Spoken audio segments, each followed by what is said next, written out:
히브리어로 본 창세기 강의 128강입니다. 128강 오늘의 말씀은 창세기 18장 8절로 15절까지 말씀입니다. 8장 8절로 15절입니다. 18장 8절로 15절 8절로 15절입니다. 아브라함이 버터와 우유와 하인이 요리한 송아지를 가져다가 그들의 앞에 진설하고 나무 아래 모셔 섬에 그들이 먹으니라.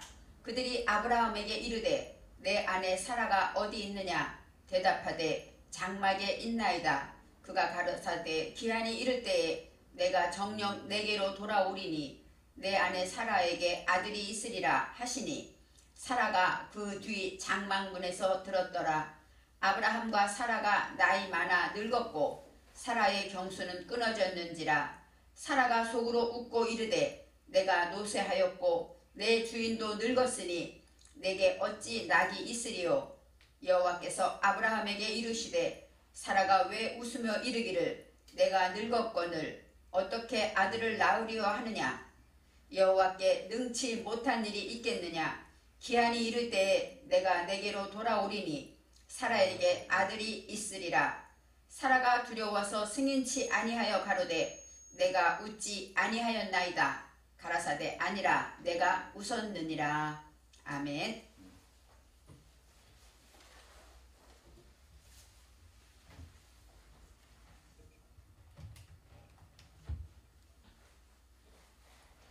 지난 강의에서 아브라함을 여호와께서 만나주시는 장소에 대해서 우리가 생각해 보았습니다. 마므레의 상수리 숲을 근처에서 아브라함을 만났습니다. 마므레라는 얘기는 반역하다. 또 상수리 숲은 헛된 것. 그러니까 내 안에 헛된 것들이 있던 것을 깨닫고 이제는 그것에 대해서 반역하고 다시는 이렇게 하지 말아야지 하고 다시는 내가 죄를 짓지 말아야지 이렇게 결심하는 것. 이것이 마므레의 상수리 숲을 근처라고 합니다. 바로 상수리 숲을 안에서 여호와를 만나게 되는데 그 다음에 시간이 있습니다. 시간은 날이 뜨거울 때에 하고 나와요. 날이 뜨겁다라는 얘기는 함입니다. 함.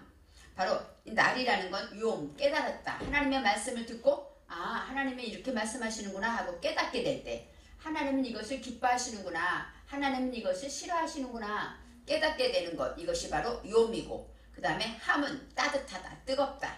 정오, 12시를 가리킵니다. 바로 이 뜨거울 때라는 건 마음이 뜨거워지는 거. 하나님 말씀을 깨닫고 듣고 나면 정말 이렇게 하지 말아야지. 다시는 죄 짓지 말아야지 하고 마음이 뜨거워지는 그런 시간을 바로 날이 뜨거울 때라고 말하고 있습니다. 태양과 12시면 태양과 내가 일직선이야. 하나님과 내가 일직선. 그래서 그림자가 없다는 것이죠. 이처럼 하나님과 내가 일직선이 돼서 그림자가 없으니까 남에게 전파할 수 있다는 것이죠. 그것이 바로 정오, 날이 뜨거울 때고 그 다음에 또 장소가 어디 있냐면은 하나님의 뭐라고 말했어요? 장막문에 앉아 있었다. 이렇게 나와요. 아브라함이 장막문에 앉아 있었다. 이 장막이라는 것은 내가 거처하는 곳을 말합니다. 그러니까 내가 거처하는 곳이 뭐예요? 어떤 때는 집에 있고 어떤 때는 가정에 있고 어떤 때는 시장에 나가고 어떤 때는 직장에 나가고 또 교회도 오고 이렇게 내가 가는 곳 어느 곳이나 내가 있는 그 자리가 바로 장막이 되는 것입니다. 바로 그곳에서 내가 할 일이 있다는 거예요. 교회 갔을 때는 교회 간 대로 할 일이 있고 가정에서 할 일이 있고 바로 내가 장막 문에 앉았다. 이 문은 파탕으로서 열어지다. 마음 문을 열다. 열다는 문을 열다. 그건 뭐예요? 마음을 열다.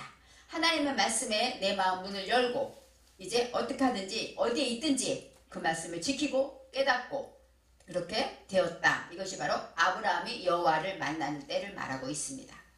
저와 여러분도 여호와를 만나려면 이처럼 내 속의 모든 죄악들에 대해서 반역하고 다시는 이러지 말아야지. 하나님과 나의 뜨거운 열정을 가지고 그 다음에 마음 문을 열고 어디에 있든지 하나님의 말씀을 지키고 살아가게 된다는 것이에요. 그럴 때 여호와를 만나주시고 여호와께서 찾아오신다는 것입니다. 또 지난번 장면에 아브라함이 급히 장막으로 가서 사라에게 이르되 왜요? 지금 하나님을 만나서 영접했기 때문에 사라에게 고운 가루 3쌀을 가져다가 반죽하여 떡을 만들어라 이렇게 부탁합니다. 바로 장막으로 갔다는 아까 말했듯이 내가 있는 자리 그곳에서 이제 움직이고 행하는데 고운 가루라는 것은 뭐예요? 바로 잘게 갈다. 밀가루 같이 고운 가루를 말하는 거예요. 우리가 밀 하면 어때요? 동글동글할 거 아니에요. 그것을 잘 빻아서 곱게 만들다. 바로 우리의 생각을 가루처럼 곱게 잘 생각한다는 거예요. 그냥 우리가 생각할 때 하나님 잘못했습니다. 이렇게 하는 것이 아니라 무엇을 잘못했는지, 오늘 아침엔 어떤 생각이 잘못된 것인지, 또 내가 누구를 만났을 때 내가 이 말을 하지 말아야 하는데 했구나.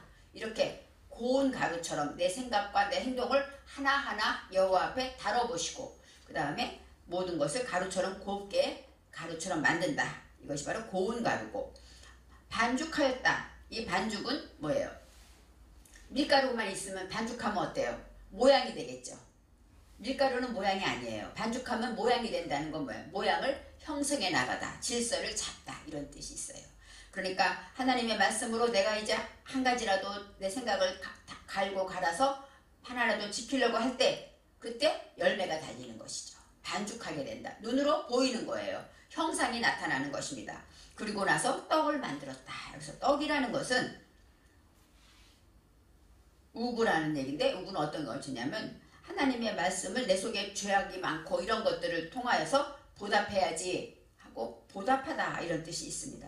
내 속의 무지를 하나님의 말씀으로 보답하다. 이것이 바로 떡을 만들다, 이런 뜻이 있습니다. 그래서 아브라함이 이제 그림처럼, 동화처럼 이렇게 아브라함이 하는 일이 그림처럼 비춰집니다. 하지만 언어를 통해서 그런 것이 지금 저와 여러분에겐 어떤 뜻인가 생각해 볼 때 바로 급히 장막으로 가서 사라에게 부탁한 반죽하여 떡을 만들다, 이것이 이런 뜻이 있다는 것입니다. 그리고 또 오늘 8절 말씀에 아브라함이 엉긴 젖과 하고 나와요. 엉긴 젖, 요즘 말하면 버터를 말하고 있어요. 그 다음에 버터나 치즈, 그렇죠? 송아지의 젖인데 엉겼잖아요. 엉긴 젖과 우유와 하인이 요리한 송아지를 가져다가 그들 앞에 차려놓고 나무 아래 모셔서 매 그들이 먹으니라. 바로 하나님께서 잡수셨다는 얘기인데, 엉긴 젖을 하나님께 드렸어요. 엉긴 젖이라는 것은 우유가 어떻게 된 걸까요? 우유가 응고된 거, 굳어진 거죠. 그죠? 우유가 굳어지니까 이제 버터가 되고 치즈가 되는 것인데, 바로 응고시킨 우유는 바로 저장식품이 되는 거예요. 우리가 하나님의 말씀을 계속 지키고 계속 하다 보면 어때요? 그게 아까 반죽한 것처럼 저장식품이 돼서 누구에게나 나눠줄 수 있는 것이 되죠. 내 능력이 되는 거예요. 나만 지킨 것이 아니라 내가 그 말씀을 지키고 그 다음에 그것을 굳게 지키다 보니까 이제는 나를 통해서 남도 지키게 하는 그 능력이 엉긴 젖이라는 것입니다. 그런데 응고시킨 우유는 어때요? 저장식품이 되죠. 우유는 상하잖아요. 그런데 엉겨서 이렇게 단단하게 모양이 되어지면 어때요? 저장식품이 돼요. 금방 안 먹어도 되죠. 나중에 두었다 먹어도 되고 남도 줄 수 있는 그런 능력, 어떻게 말하면 하나님의 전능의 그런 능력의 식품이 되는 것입니다. 그래서 좋은 것, 하나님 말씀으로 좋은 것을 내가 지키고 그것을 계속해서 굳어져서 나오게 되면, 저장식품이 되면 어때요? 버터나 치즈처럼 누구에게나 유익한 식품이 됩니다. 그런데 반대로 나쁜 것, 남을 미워하고 남을 괴롭히고 그 다음에 남에 대한 원망이 가득한 것, 이것이 굳어지면, 응고가 되면 어떻게 될까요? 그거는 저장식품이 되긴 되는데 무엇이 되냐면 암이 된다는 거예요. 우리 몸에 암처럼 존재하는 것이죠. 암은 어때요? 우리 모두를 다 갉아먹잖아요. 암이라는 것은 굳어진 건데 없어도 되는데 없어야 할 때 생긴 게 암이죠. 그래서 버터와 치즈와 암을 생각할 때 내 속에 긍정적인 것, 하나님의 말씀을 지키는 것이 굳어지면 남에게 줄 수 있고 저장할 수 있고 유익하게 할 수 있지만, 반대로 부정이 내 속에 굳어져 가지고 응고돼 버리면 남도 괴롭히고 생명을 파괴하는 암 같은 존재가 된다는 것입니다. 그러면서 이 긍정이라는 것은 남에게 버터와 치즈처럼 부드럽고 달콤한 것을 준다는 것은 어때? 항상 준비되어 있는 것이죠. 바로 우리들의 인격을 말하고 있어요. 우리들의 인격은 내가 시장에 있을 때나 집에 있을 때나 아니면 교회에 있을 때나 어디 가든지 우리의 인격은 그대로 나타나죠. 내가 준비되어 있다면 버터와 치즈처럼 달콤한 그런 것이 준비된 인격이라면 그 인격은 어디 가도 사랑받고 어디 가도 전할 수 있고 줄 수 있는 그런 사람이 되는 것입니다.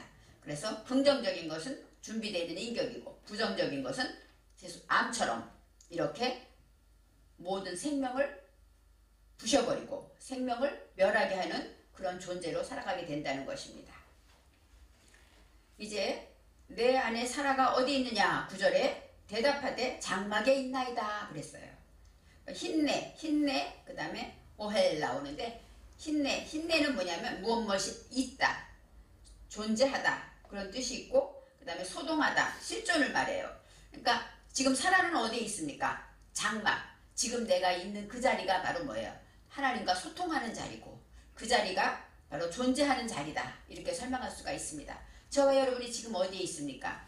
지금 유튜브를 보고 있고 내 집에서 아니면 직장에서 아니면 버스에서 그 자리가 바로 뭐예요? 하나님과 내가 소통하고 깨닫고 오늘의 말씀처럼 엉긴 젖이 되는 그러한 자리라는 것이죠.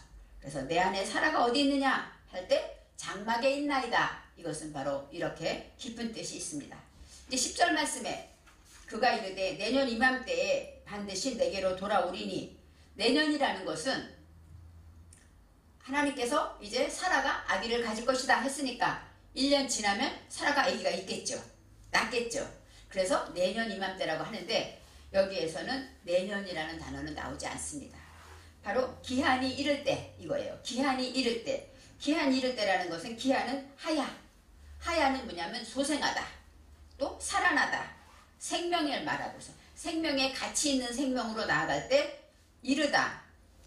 에트는 증거하다. 그거예요. 그러니까 바로 하나님의 말씀으로 하나님의 말씀에 가장 살아있는 그 말씀을 증거하게 될 때 그런 뜻이죠. 그럴 때 반드시 내게로 돌아온다. 슈브는 뭐예요? 회개하다. 돌이키다. 하나님 내가 이제까지 잘못했습니다. 용서해 주세요. 다시는 그런 짓을 안 하겠습니다. 하고 어때요? 방향을 돌이키는 것. 이것이 바로 슈브입니다. 그래서 하나님 내 죄를 용서해 주세요. 하나님 내가 회개합니다. 다시는 죄를 짓지 않겠습니다. 하고 기도하고 그 방향을 돌이키는 것. 이것이 바로 내게로 돌아오리니 그랬어요. 그러면 하나님의 말씀의 생명과 소명으로 이제 온전히 어때요? 소생하고 살아나서 그것을 증거하게 되게 되면 우리는 어떻게 됩니까? 회복하게 되고 돌이키게 되죠. 방향을 전환하게 됩니다. 그럴 때 사라에게 아들이 있으리라 하고 말해요. 아들은 물론 이삭을 가리키고 있지만 빼는 뭐예요? 아들은 하나님의 말씀을 내 정신에 세운 것이 되죠. 바로 진정한 내가 하나님 말씀을 증거하게 되고 또 돌이키고 회개하게 되면 내 안에 그 말씀이 세워진다는 것이죠. 그것은 버터와 바로 치즈처럼 엉긴 젖처럼 남에게 유용하게 되고 줄 수 있는 그런 것이 될 것이다 라고 말합니다. 이제 11절에 아브라함과 사라는 나이가 많아 늙었고 사라에게는 여성의 생리가 끊어졌는지라 이렇게 나와요. 물론 아브라함이 지금 어때요? 99세죠. 그죠? 100세에 이삭을 낳으니까 그러니까 많이 늙었죠. 당연히 늙었습니다. 그렇지만 아브라함과 사라는 나이가 많아 늙었고 그것은 나이가 많다. 그것은 나이는 여기서 말할 때 야암입니다. 용 깨닫다. 하나님의 말씀을 듣고 깨닫는 것이 많았다라는 것은 어떠냐면 처리했다. 뽀가 나와요. 뽀는 들어오고 나가다. 그리고 경영하다. 그러니까 하나님의 말씀을 듣고 내가 그걸 지키고 그것을 위해서 내 안에서 처리해서 그 말씀을 어떻게 하든지 점점 더 그 말씀을 지키려고 노력하는 것, 경영하는 것. 그렇게 됐을 때 자켄, 늙었다가 자켄입니다. 자켄은 장로라는 뜻도 있어요. 그리고 장성하다. 그 다음에 노인, 턱수염, 우두머리 이런 뜻이 있는데 자켄은 장성한 것을 말해요. 장로님들은 어때? 교회의 어른이잖아요. 그것처럼 장성하고 우두머리가 됐다. 그 얘기는 뭐예요? 하나님의 말씀들을 많이 깨달음으로 인하여 내가 그 말씀을 처리하고 경영하여서 이제는 믿음이 장성하였다. 이렇게 설명할 수가 있어요. 사라에게는 여성의 생리가 끊어졌는지라 경수가 끊어졌는지라 이렇게 나오는데 여기에서는 경수가 끊어졌다. 그것은 아홀이에요. 호라라고 나오는데 호라흐 그것은 방색, 방길, 여행 어떤 방법을 말해요. 그리고 이 수는 아샤인데 아샤는 치료하다, 세우다, 고치다. 그러니까 사라에게는 세우고 고치는 그런 방법이 어때? 끝났다는 거예요. 사라는 이제 어떻게 다시 어떻게 뭐 새롭게 만들고 새롭게 고치고 새롭게 치료하고 그럴 능력이 없다는 것이죠. 그래서 이제 사라가 하나님의 말씀을 듣고 웃었다는 것이죠. 믿지 않았다는 것이죠. 그래서 이제 12절에 그래요. 내가 노쇠하였고 내 주인도 늙었으니 내게 무슨 즐거움이 있으리요. 여기서 즐거움이라는 것이 아단입니다. 아단, 즐거움. 그것은 뭐냐면 에덴 동산 아시죠? 에덴 동산. 에덴 동산은 부드럽고 섬세하고 그 다음에 동산, 하나님이 지켜주는 동산을 말해요. 그러니까 내게 무슨 즐거움이 있으리요. 그 얘기는 내 안에 즐거움과 기쁨과 섬세하고 하나님이 울타리 치신 그런 것이 어떻게 있겠느냐라고 설명하고 있습니다. 이제 14절에 오늘의 말씀 여호와께 능치 못한 일이 있겠느냐 하고 말하죠. 왜요? 지금 사라가 의심하고 믿지 않고 내가 나이도 많고 이런데 무슨 일이 있겠어? 하고 말하고 있을 때 14절에 여호와께서 단호히 말씀하시죠. 여호와께 능하지 못한 일이 있겠느냐? 그건 뭐예요? 능하지 못한 일이 없다 이런 뜻이죠. 그런데 원어에서는 어떻게 나오냐면 못한 일이 따바르입니다. 따바르. 따바르는 일, 정리정돈하다. 또 하나님의 말씀을 말해요. 그리고 여호와께 매 예후바 여호와로부터 그 다음에 능하지 못한 일이 있겠느냐 하는데 여기서 팔라라는 동사는 위대하다, 경이스럽다, 놀랍다 이런 뜻이에요. 그러니까 여호와께서 나오는 말씀은 놀랍다 이런 뜻이죠. 근데 그것을 해석할 때 능하지 못한 일이 있겠느냐, 못할 게 없다. 여호와의 말씀은 너가 여호와의 말씀을 믿지 않지만 여호와의 말씀은 놀라운 일이다 이렇게 설명하고 있는 거예요. 그래서 여호와께 능하지 못한 일이 있겠느냐, 그 얘기는 여호와로부터 나오는 그 말씀은 놀랍다, 경이롭다, 못할 것이 없다 이렇게 설명되어지고 있습니다. 15절에 사라가 두려워서 부인하여 이르되 내가 웃지 아니하였나이다. 여기서 나오죠. 두려워했다. 물론 두렵기도 하겠죠. 왜요? 하나님이 나는 의심하고 비웃고 웃었는데 여호와께서 능치 못한 일이 없다고 말하면서 오히려 정색하고 화를 내셨잖아요. 사라에게. 그래서 너무 두려웠어요. 근데 두렵다가 야라입니다. 야라는 무서워하다, 경외하다, 존경하다. 이제 하나님의 말씀을 이제는 믿게 됐죠. 아니요, 내가 안 웃었어요 하고 말한다는 이거면 이제 하나님의 말씀을 믿습니다 라고 고백하는 것입니다. 그래서 우리가 오늘 여호와께 능치 못한 일, 그것은 바로 하나님의 말씀은, 여호와의 말씀은 놀랍다, 위대하다 이렇게 설명할 수가 있는 것입니다.